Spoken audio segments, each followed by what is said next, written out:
I really wish that I could start this with some creepy music. I might be able to find some and send it to you before we get this started. In which case, this dialogue that I'm starting with here right at the beginning of the episode is going to sound really silly with the creepy music playing in the background.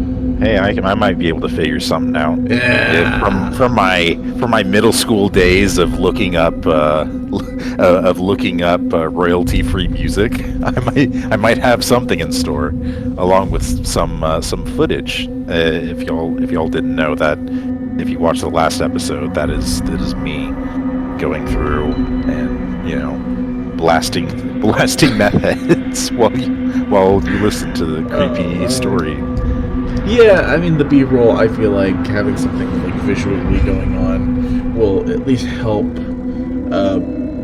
It does help with YouTube and other things. Yeah, it's something to look at. So if you don't want to just stare at us on Discord the whole time, there's a thing. Watching like little circles light up. Oh, I am still in the fucking recording studio. Hold on, wait, it doesn't matter because this is all going to be done over with fucking B-roll. Yep. Only the audio matters. Fuck it. Yeah. Well, that's a hell of a start. And welcome back, everybody, to the Creepy Corner. Woo! Yes, indeed. Oh, boy. Welcome. I've been looking forward. If you're not frightened, I will cry. Yeah, if you're not frightened. Here's the thing. Only like half of these stories that we've done so far have actually been scary. Yeah. Again, that first one just, I feel like I'm beating a dead horse, but... It just wasn't it. It just missed the mark a bit. It was like I wanted to talk about this on the video, but I think we need to also go back and do some creepy stuff from creepypasta.com. Mm-hmm. Some of those, because there are some great stories on there, and there are also some really bad stories, and I think both would be good for content. I mean, if any of you or you, Gonzo, have read the original Jeff the Killer, it is a trip. I was thinking of that specifically. Oh man. Oh, I never found that scary. Even back when I was younger, even when I was like 12, I was like, "This is the dumbest thing I've ever read." I kind of thought that the picture was kind of scary. Oh yeah, the picture's unnerving, but the story like sucks and always did. The story's no good, but the picture does hit that uncanny valley for you. Trying not to spit out my gamer subs. Hold on. Wish we were sponsored. We'll have to get a lot more than 70 views a video for that. Yes. All right. Everyone hear that? Hear that? Share the video with your fucking friends. Let's creep your family out with our voices. Yes, threaten your family until we are rich enough to be sponsored by Gamer Subs. Damn right. TM. So we're going for a couple stories today because one of these stories is pretty short, and we're just going down the list of No Sleep right now. They're top rated of all time. The first story is called "She Sold Happiness in Glass Jars." It came out by Flard, user Flard, Flard. Don't know anything about this story, going in totally blind. You know what we talked about? Let's just do the regular format. Sure. It's okay. That works for me. It's all right. So, no time like the present. Let's get started. She sold happiness in glass jars. God, I could There's a quote right at the beginning. So, the poster read, "Happiness! Exclamation point. Sold in glass jars! Exclamation point. Call today! Exclamation point." Okay, I'm done with that. It's okay. And underneath the text was a phone number. I was walking home from a long, exhausting day of work when I caught a glimpse of the paper stapled to an old telephone pole. I took a picture of it, thinking it was amusing. I was going to show my wife once I got to our apartment, but I was caught up with chores and forgot about it. Dinner, dishes, laundry, packing a snack for our daughter, putting her to bed, then putting her toys away that she'd left out in the living room. Every night. It was the exact same routine. The next day, I awoke, sleeping back to back with my wife. Well, that's not always a good sign. You've been married long enough. It doesn't really fucking matter. But I mean, to be fair, for those of you in the know, cuddling all night is unpleasant Hot. on the arms. It's uncomfy. Yeah. As much Hollywood is lying to you. Hollywood has lied to us for years about how adults sleep together.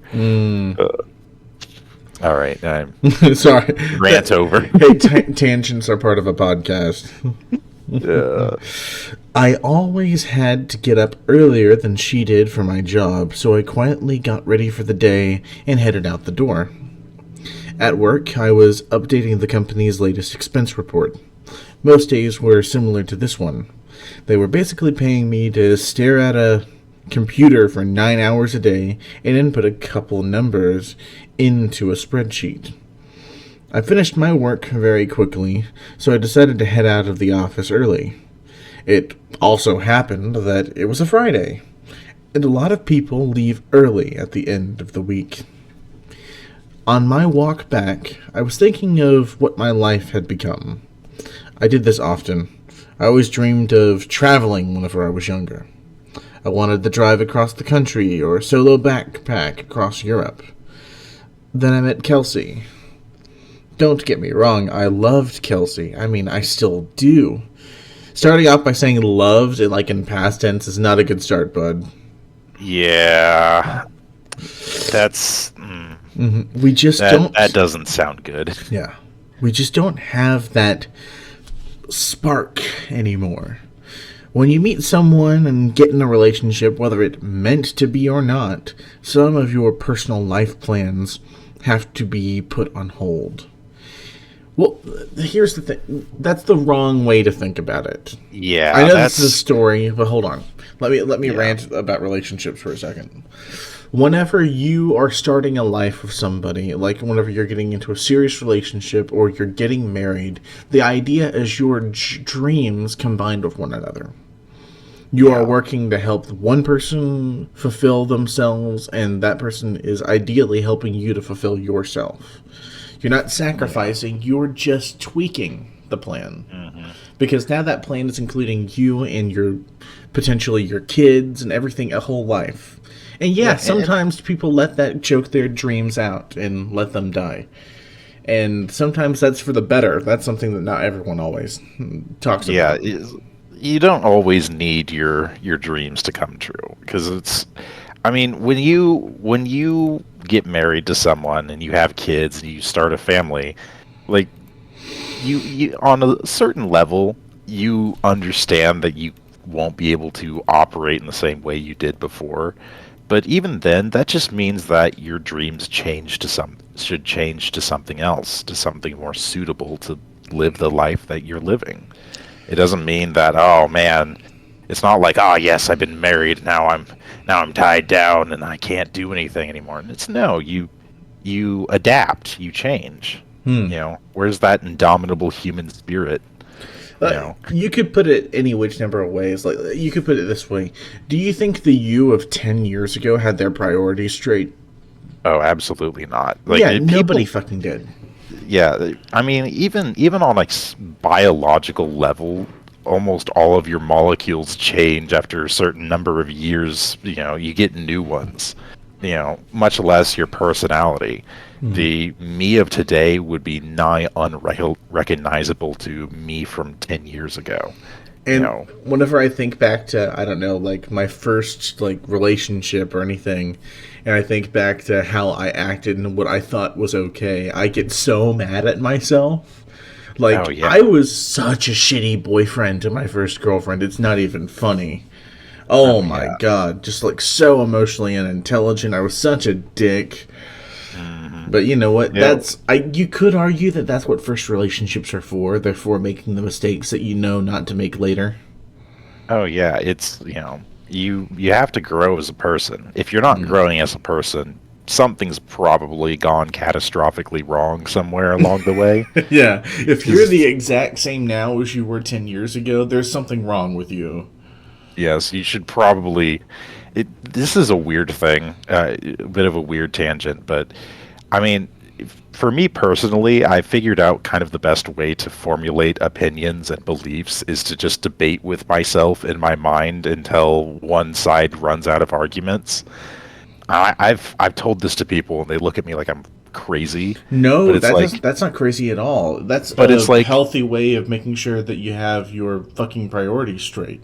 yeah, yeah, and it's like if you don't find some way to self-reflect, you're not gonna really go anywhere in life. And I think a lot of people can fall into that trap of, oh, well, we just don't self-reflect, whether that's something like very simple as just being, oh, I'm just stuck in my ways, or even to like really holding really horrific beliefs is, a Yeah. lot. I think. I mean, completely off topic, but I remember watching this short little documentary about this guy who had basically was like an ex neo-Nazi, and he was like, yeah, a lot of like white supremacists. Really, it's not so much that they like genuinely hate minorities, which I mean they kind of can, but it's more so they want some sort of belonging in community and have been somewhat rejected or don't know how to, join a more regular one. So they end up turning to this very extremist belief style, and which reinforces the idea of never self-reflecting, of never, you know, examining their life in, this sort of deep, meaningful way, and instead to put it on hatred. Anyway, this is getting a little a No, little no, no. far for where No, we're at, it but is an interesting conversation. I hope that makes sense. And I know this is a scary story video, but I will say that for anybody who's listening, hey guys, if you're lonely, loneliness can be dangerous. Oh, absolutely. Like, loneliness can convince you that you want to be a part of things that you really don't want to be a part of. Like, Yeah, it's what you really need is a group of friends. And and sometimes. Go I ahead. think yeah, I think especially when it comes to relationships, I think a lot of people, even incels. I'm not sure if the incels don't like being called incels, but Well, yeah, that's because they I suck. think Who cares? yeah. Yeah, trust me, I kind of held that worldview at one point. Granted, I was like 13 at the time, but still cringe on it to this day. But Mm. I think what a lot of people don't realize is they're just incredibly lonely people, and they don't really view women as a person, as a people. They just kind of put them on a pedestal. Honestly, what a lot of people need in that, and it can probably go the same, the same, the other way too, is sometimes you just need a friend who is opposite sex or something like that, you know, Hmm. because it helps. It honestly does. It's, like I said, I spent a good chunk of my life in a small town, and honestly, coming from a more diverse community to that, I was once of the opinion is like, I don't really see that much racism in this country. And then you move to a small town where it's so much more blatant, and even just that little bit of exposure to more blatant racism kind of opened my eyes to a lot more of the subtle kind and other such stuff. It's, you know, if Yeah. you just got to be able to make friends with other people, or at least socially interact with them, and What's a what? lot of a lot of that growth will kind of happen on its own if you just find people who you can interact with who are different from you, if that makes any sense. Yeah, I feel like 99% of racism evaporates on contact with having literally any exposure with that group that you Yeah. supposedly hate.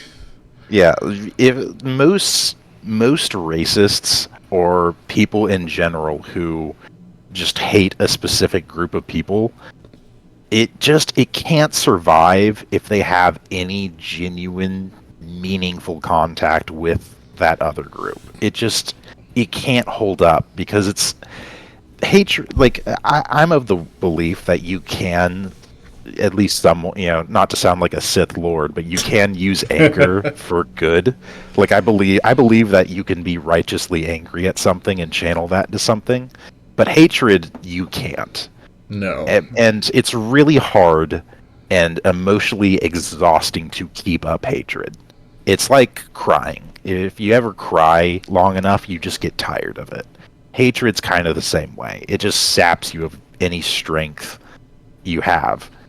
And when that hatred is meaningfully challenged in a way, it can't really sustain itself.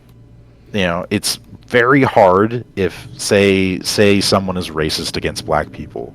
If they end up meeting black people who are, who treat them decent and they have meaningful interactions with, it's really hard to maintain that hatred.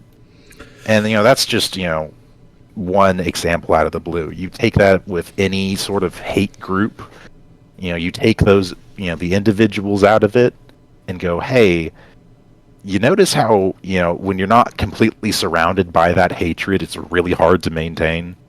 It's, it's that. Yeah, the army really broke that glass ceiling for me. Because I'm not going to pretend like I was bigoted, but I will say that I really only ever spent very much time with people who look like me before I joined. Yeah. That was just the fact of like where I was raised, what sort of friends I had. I mostly hung out with other nerdy white dudes. It is what it is. But whenever in the army, there is a lot of everybody from all different kinds of life, all different sexualities, all different nationalities, all different levels of all different classes, all different places. Yeah, you get exposed to a wide variety of people. And what happens whenever you're in something like a basic training environment? Is that you realize, oh, we're just all people and we're all miserable. Fuck, I guess we need to work together and get past whatever this petty bullshit is.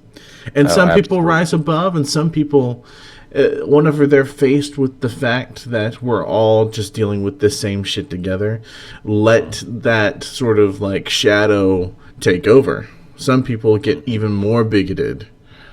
That's something I remember seeing more than once. Yeah, that's the thing about hatred is it's never funny thing is we're I don't know if the audience knows, but we're both into D&D, and I remember like bouncing ideas off of people before, and they're like, man, I get you're like writing this, but like why do like insert this race of fantasy people like hate this other one? It's like, well, that's the thing about hatred. It's a completely illogical thing. It doesn't hold up to scrutiny. And like you can, there's plenty of people who will eventually fold to reality, because the problem between theory and reality is reality tends to win out. But you can still cling on to that illogical belief, but it doesn't really improve your life in any way. It sure doesn't. It just screws you over.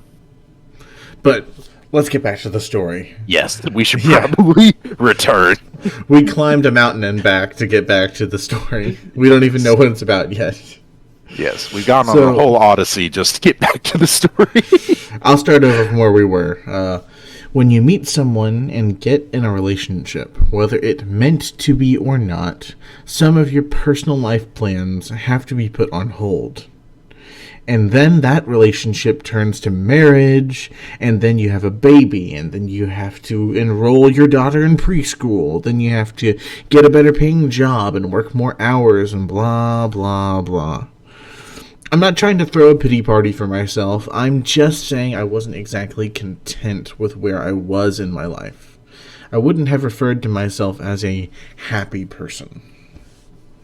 As I took the same route home that I did every day to work and back, I walked by the same poster I had passed the day before. I don't know why. I really don't, but I decided to call the number. I figured it would be some joke. Maybe someone just picks up and says, "I love you" on the other... Oh, wait, sorry. Do you want to say that? Sure. It's in the... I love you. on the other end. And hangs up. Or maybe it's a line to a sex worker. I had no idea what to expect. I called. It only rang once before someone picked up. Hello? A woman said. Hi, I'm calling about your poster, your ad. Oh, awesome. She said calmly. When do you want to pick it up? Pick what up? The jar. She said, like it was the most obvious thing in the world. Oh, of course, I realized then that I had left work early without telling Kelsey. So I could just go pick it up now and she'd be none the wiser. what exactly is it that you're selling? I just told you. It's happiness. In a glass jar. Like the poster said. Happiness keeps best in glass jars. They're more durable than, say, a plastic bag. Okay. Should we meet somewhere? For sure. I don't want you to end up being a creep or something. So let's go to a public place. Yeah, because he's the weirdest thing about this conversation. Yes, this is yeah, he's the weird one. I mean, who the fuck wants to be happy? I don't know. I'm getting monkey's paw vibes from this. I have a feeling this is going to go terribly. I'm just still confused. Like, what the fuck could that possibly mean? Yeah. We put happiness in jars. It keeps best there. They're more durable. I mean, like you're talking about it like it's sand. What are you talking about? What does a happiness look like? I'm picturing that scene from I don't know if you ever got to see Inside Job while it was still airing, but there's a scene where one character, Brett, is like, all right, picture your mental health, picture it with a Kodak, and then he has a panic attack because he doesn't know. He's like, what does a mental health look like? I haven't seen that, but I feel like that's the one where it's like a team of animals that are criminals, right? No, that Inside Job is like, it was this animated show on Netflix. I don't know if they still have it up. I know they like canceled filming it for some reason, and everyone who loved the show was really upset about it because it only got like 2 seasons. But oh, that show! The one about all the conspiracies. Yes. Okay, I remember that. I watched that. What the fuck? I have such a terrible memory.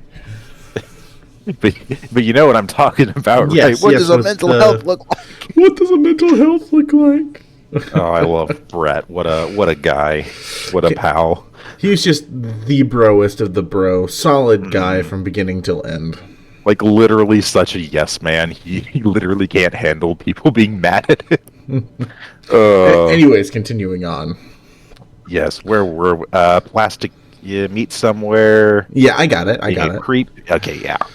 The public place we decided on was a Starbucks parking lot a little over a mile from me. I'm gonna be real. I've never been happy to Starbucks. Never. They're so uncomfortable. I don't get it. I mean, I don't like coffee. I tried to get into coffee and I never could, man. But like, I've never been to a Starbucks and had a good time. I like coffee so much that I actually have a coffee pot in my bedroom, so I don't have to go all the way downstairs to drink coffee. Sounds convenient. Yeah, it's great. But I'm actually kind of more of a tea guy. If I'm ever not feeling well or I'm unhappy, I'll make myself a cup of tea. In fact, it's so much of a dog whistle that my mom has picked up on it over time. If I make myself a cup of tea without mentioning it or anything, she'd be like, "Hey, buddy, are you okay?" I'm like, "Wow, am I that transparent?" Okay. Oh man. Now, I didn't think I was really going to be buying a jar of happiness or whatever. I was 99% sure she was going to sell me drugs. Maybe heroin would be in the jar.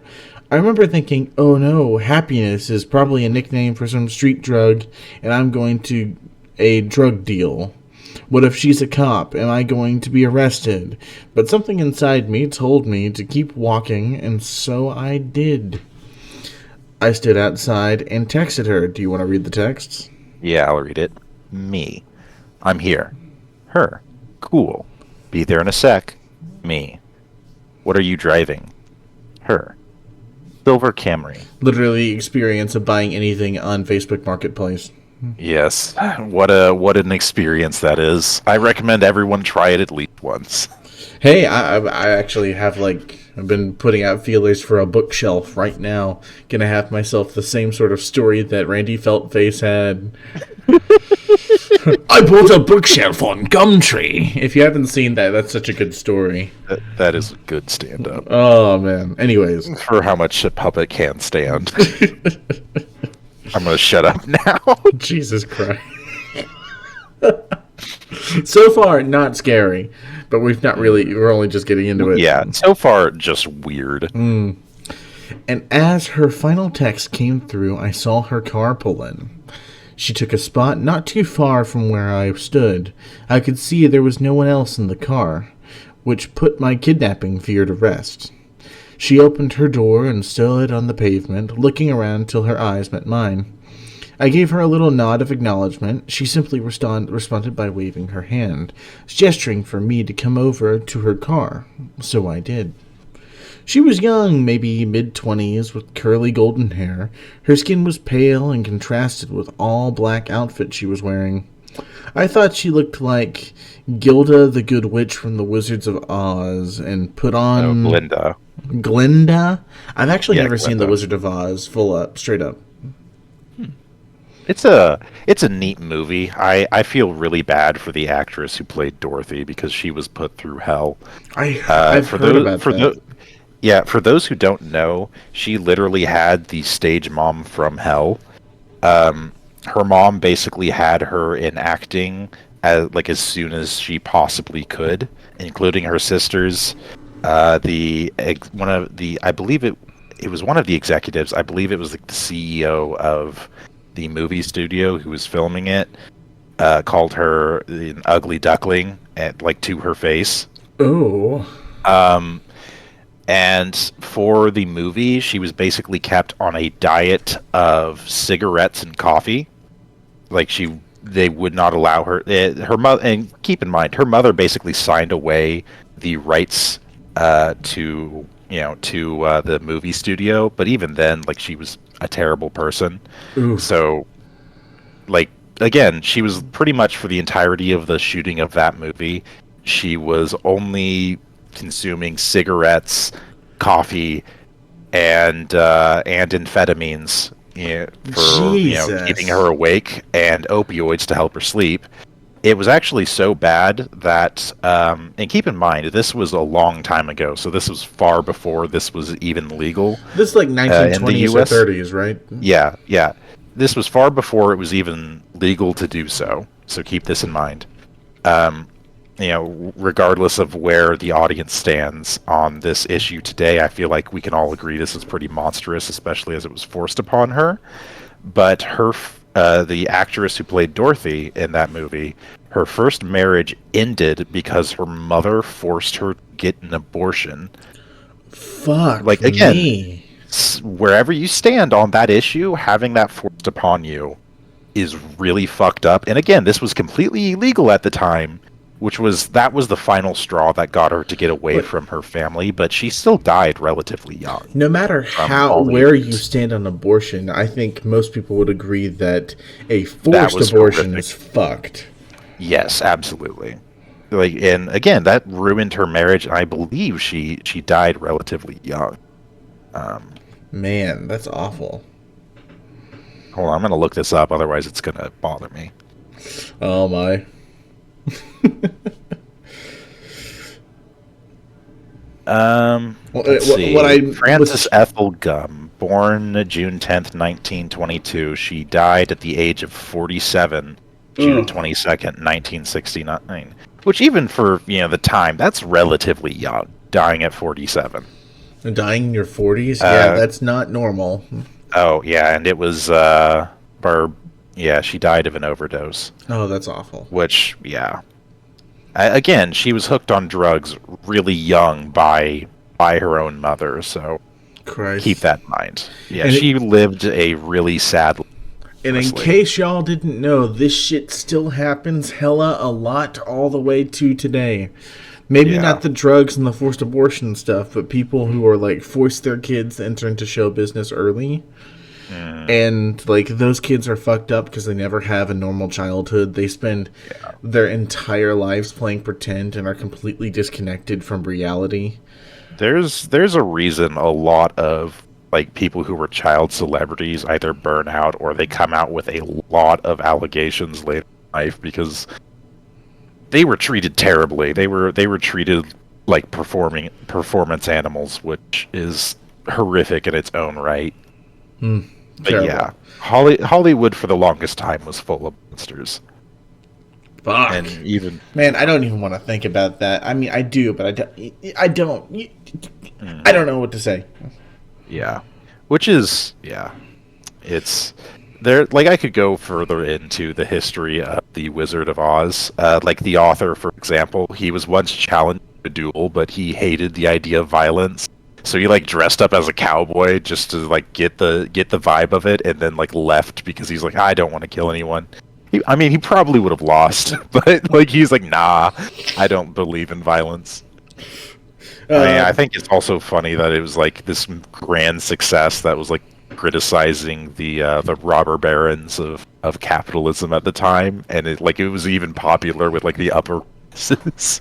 And it's like, yes, the children of like these what today would be like billionaires are like having their servants read this to their children because it was a book for those who don't know. Anyway, I should probably stop talking history of Wizard of Oz in the middle of our spooky story.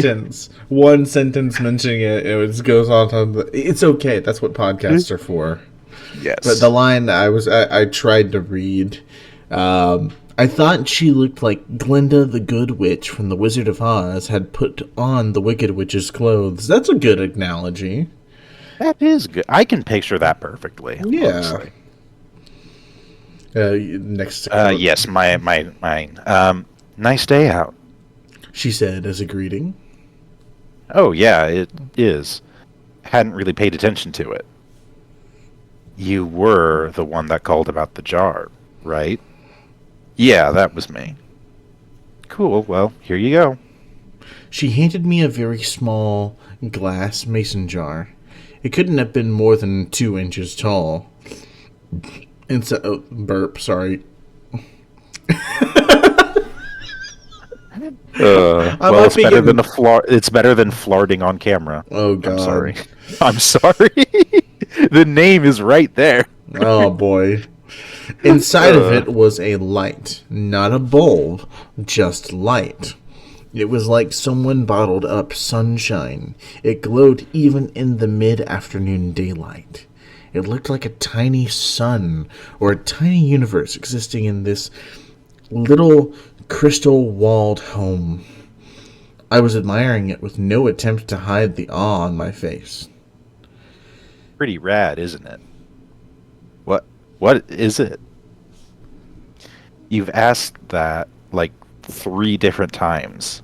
I think my answer is still the same. It is happiness. Happiness in a glass jar.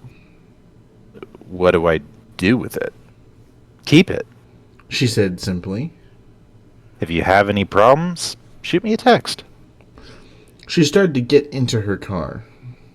Wait. Oh, sorry, I said. I thought you were selling this. How much is it?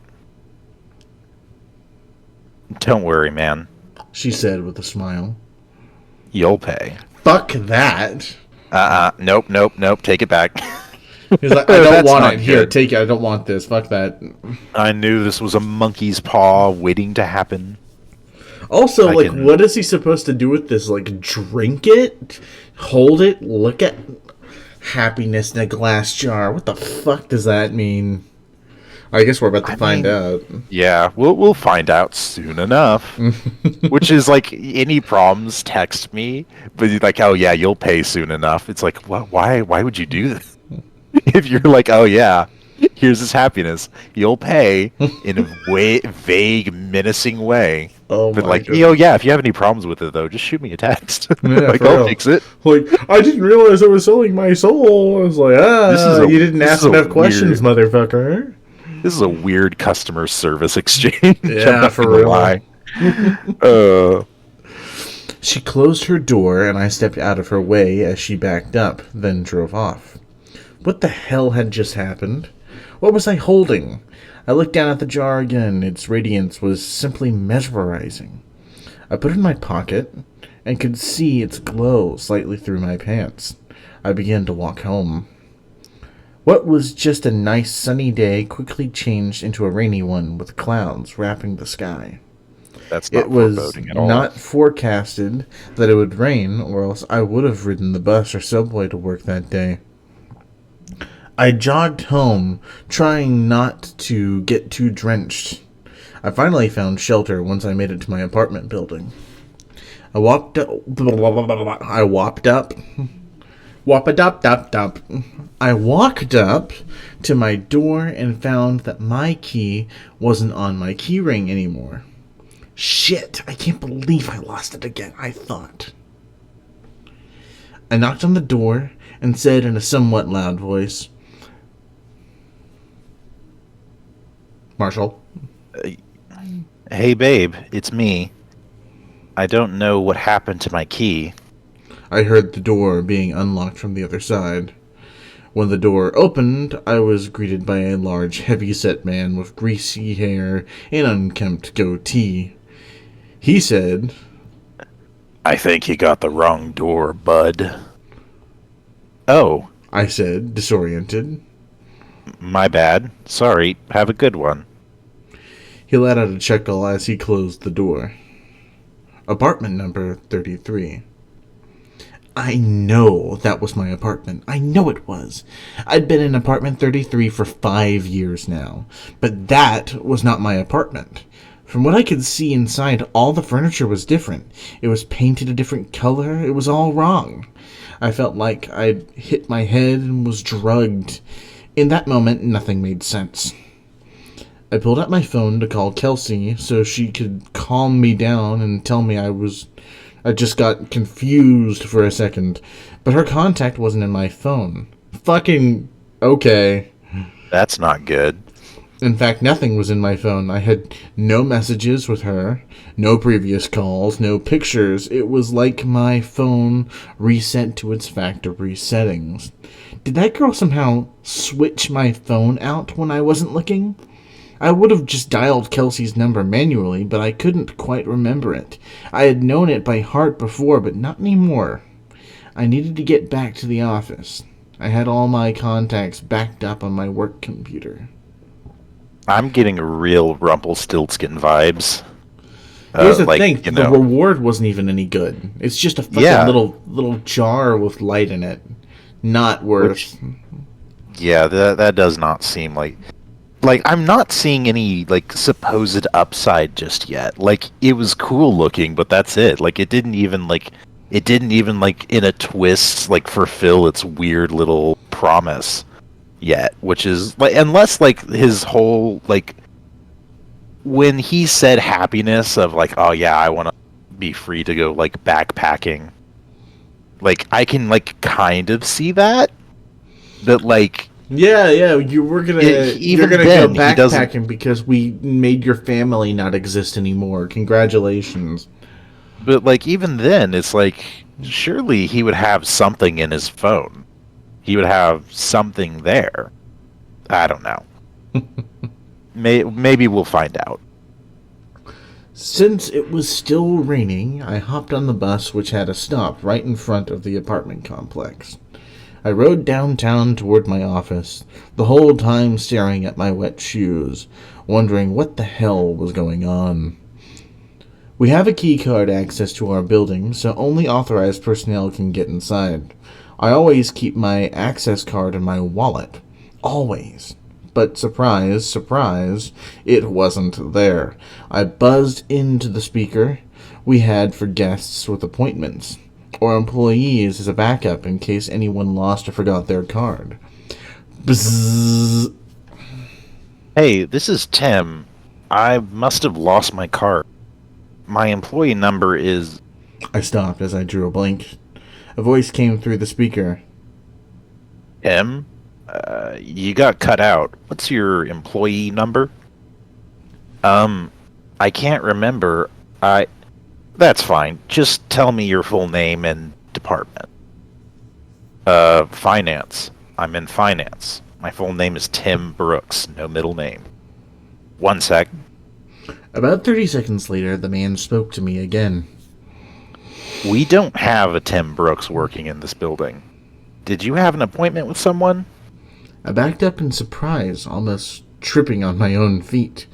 I had just been in that office an hour or two ago. What was happening to me? I felt like I was getting Alzheimer's, but going through every stage in one day. I stared at my hands, unsure if I was in the right body. I felt like the world around me was disintegrating. I wasn't in control. I was merely sitting inside somebody else's head, watching the world through their eyes. Just then, I got a text. I recognized the number immediately. It was that girl, the one who gave me the jar. I had forgotten all about it until I saw her text. Her. Hey, how's it going? I looked at my phone, dumbfounded. It made me angry. She was so nonchalant about this.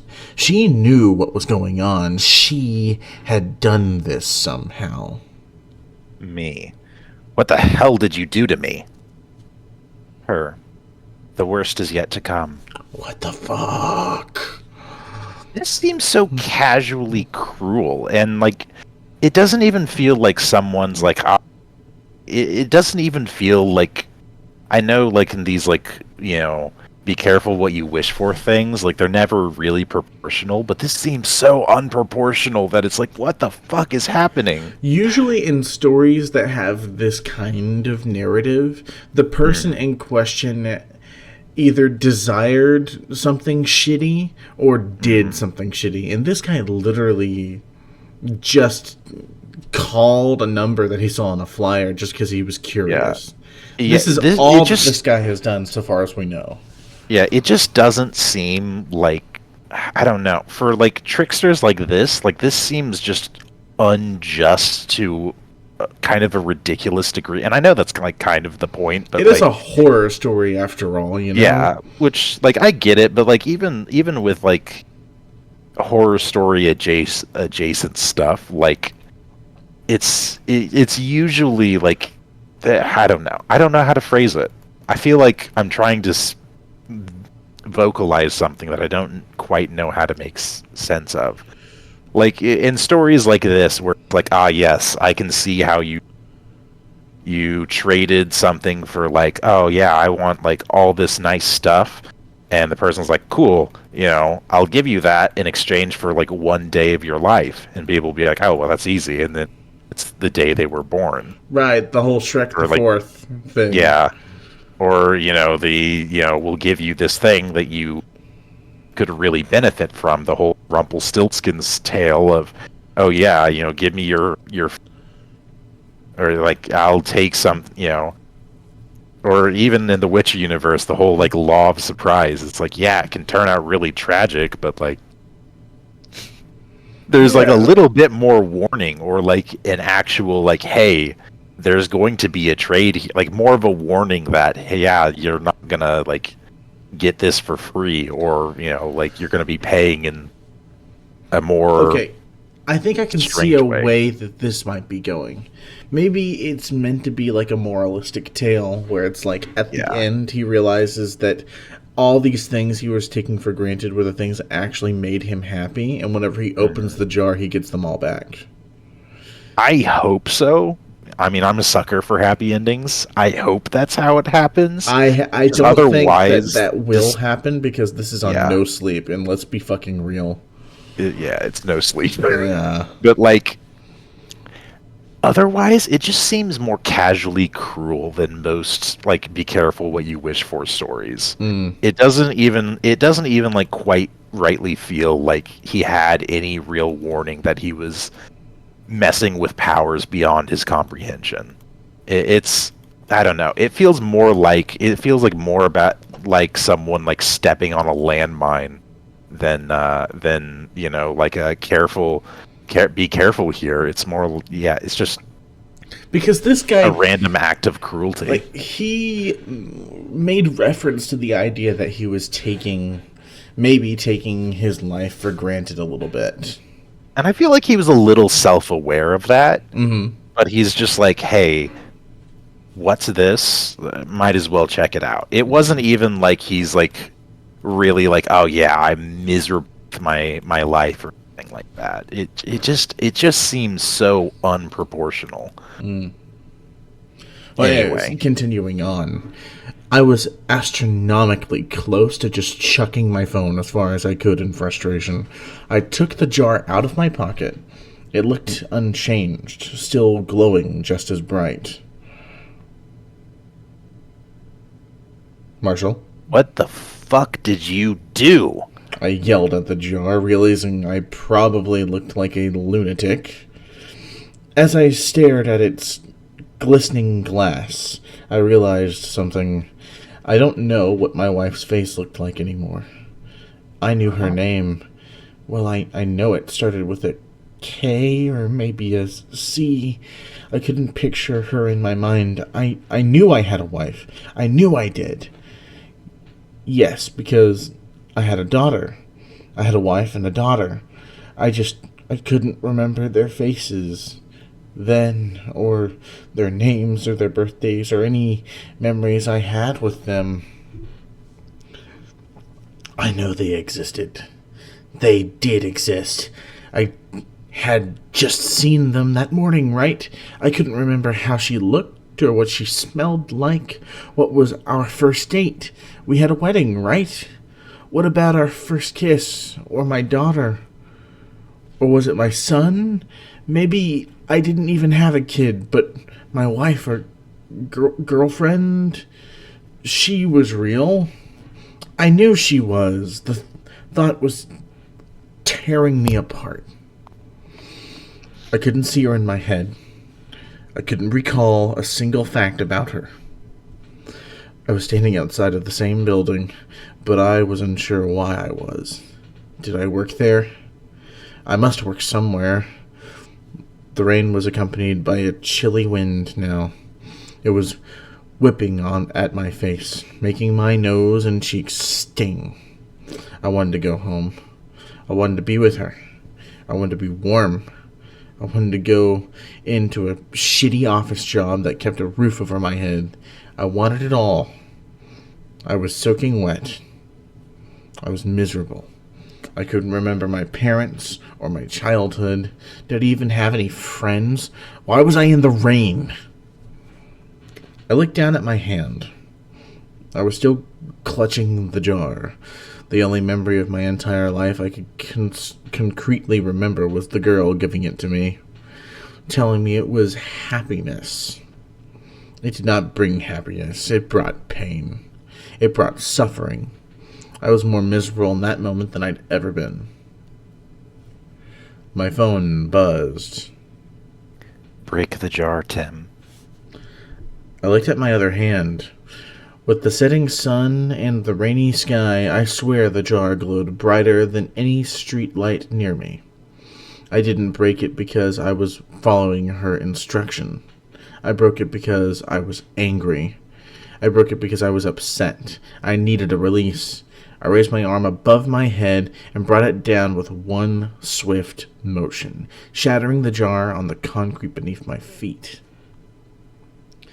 That dark, chilly air accompanying the rain spread away like it was the shockwave of a bomb going off, and I was at the epicenter.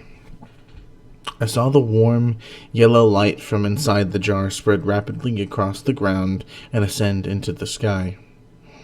It was as if I was watching the beginnings of the universe being created, like God had just snapped his fingers and said, "Let there be light." I was engulfed in it. I could no longer see street or rain or anything dark. I felt like I was plummeting into a star going faster than the speed of light. It felt like sitting in front of a fire on a cold winter's night. But that warmth was covering each and every inch of my body. And then I blinked. Immediately, I could feel the sheets beneath me and my back barely touching my wife's. I was staring out the window. The morning light drenched through the glass and gleamed on my face.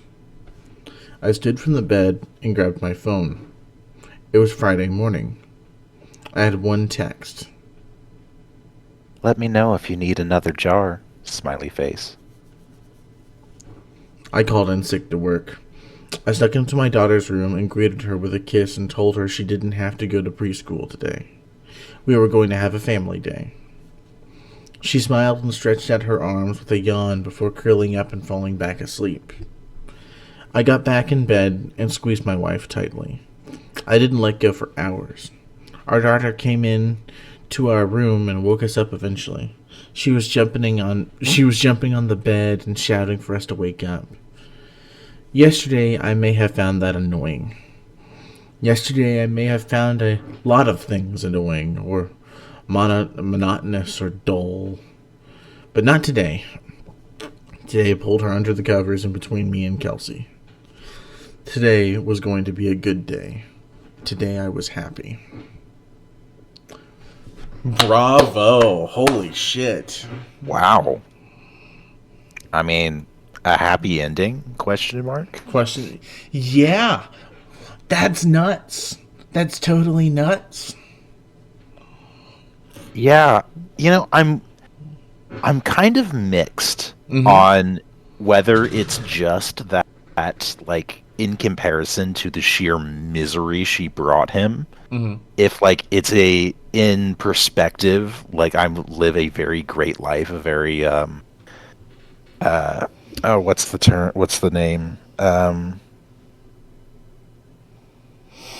know what I mean. Yeah. Or if it's like it literally required all that suffering to make you a happy person, which is, it's a little. I can't get this out of my head now that I've thought of it. This is basically just the "It's a Wonderful Life." Yeah, that's what I was thinking of. I'm like, it's like a wonderful life, but it's a wonderful life without the Christmas. That's all this is. It's like the happiness that you are looking for is there all around you. You just don't appreciate it and that's why you're unhappy.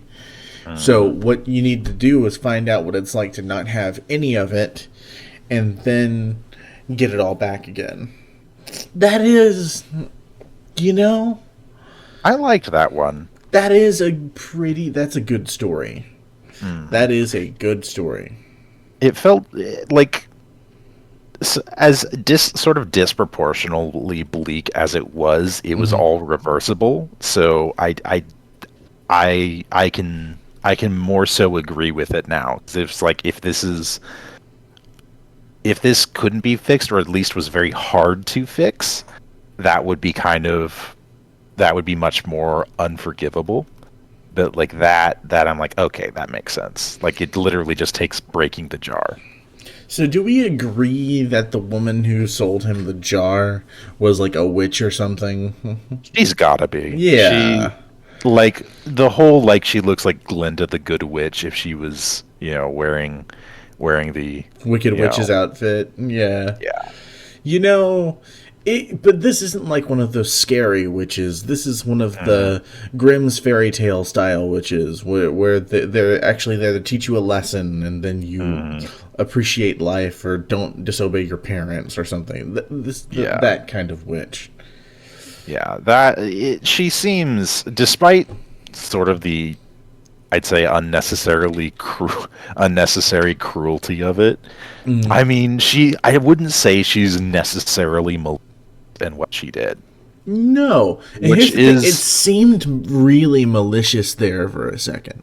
yeah, like I was kind of worried like she like ruined this guy for Like, if really no reason. Like I actually he was kind like, of clued in that it would probably be a happy ending the second that he started acting like he didn't know his wife's name.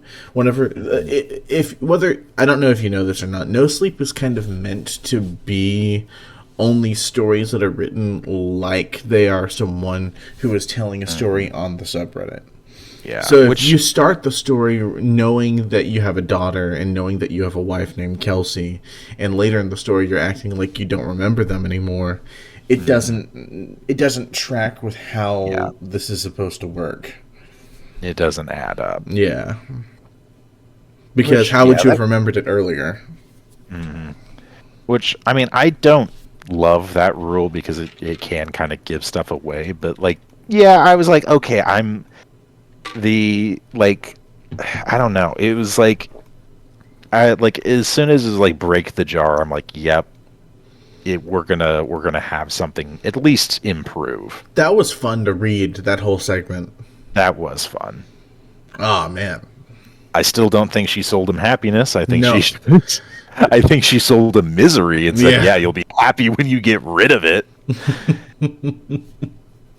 You'll be happy whenever you choose to stop acting so fucking miserable whenever you have the entire world. Yeah, That's a good story. I That was would good. give that one a 7.3 out of 10. What do you think? I feel like 8. I feel like 8. I feel like a solid 8. Maybe not. I mean, maybe a little give, up or down.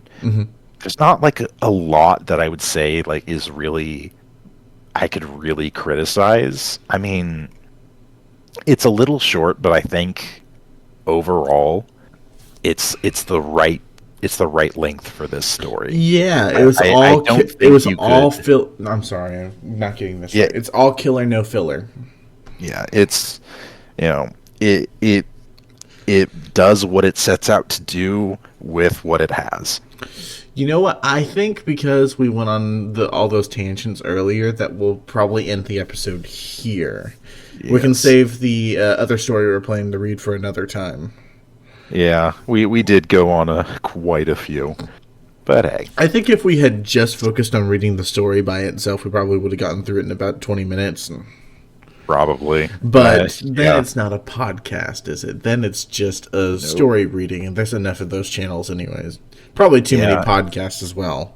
But yeah, Plus, it is what it is. I mean, the next story does seem to be, well, I mean, I don't want to say long, but in comparison to this one, it seems like it lasts a bit longer. Yeah, the next story that we're gonna read is called A Shattered Life, which seems to By- be pretty grim. By M59 Gar. I've never liked gar as fish. Oy. They're have you ever seen a gar? Oh yeah, for sure. Ugly little creatures. They're ugly little shits. I've seen the alligator, like, at my local Cabela's, they have an alligator gar in their giant aquarium, Yeah. and it's bigger than me. Oh, fun story, real quick for the audience before you go. My uncle, been a fisherman for quite some time. Him and a buddy were out on a lake, right? And his buddy pulls up a gar, and this was the first time he'd ever seen a gar. He's like, "Oh, what is that?" He's like, "Oh yeah, it's a gar." And for those who haven't seen it, I am telling you, look up what a gar looks like. They were ugly fish with really pointy teeth. They look freaky as fuck. I mean, they're pretty. Most of them are kind of small.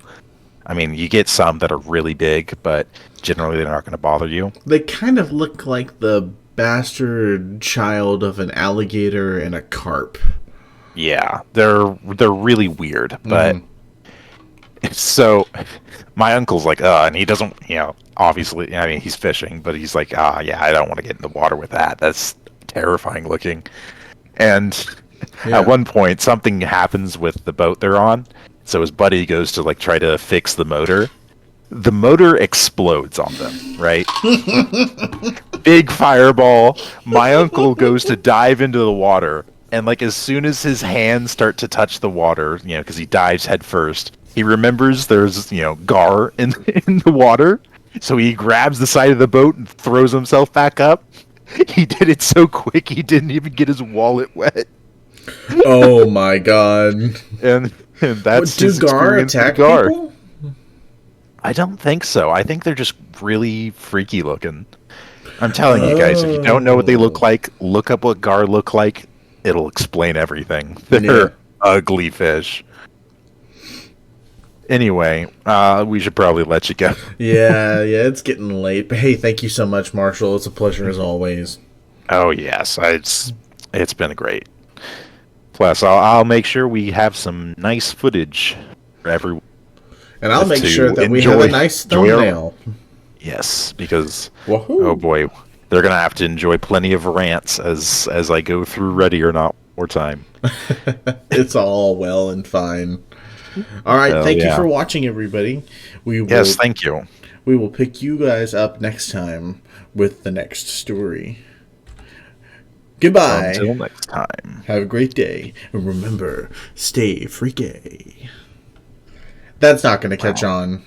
Please don't. Please don't. Please never say that again. Yeah, I'm gonna pretend that didn't happen. Goodbye.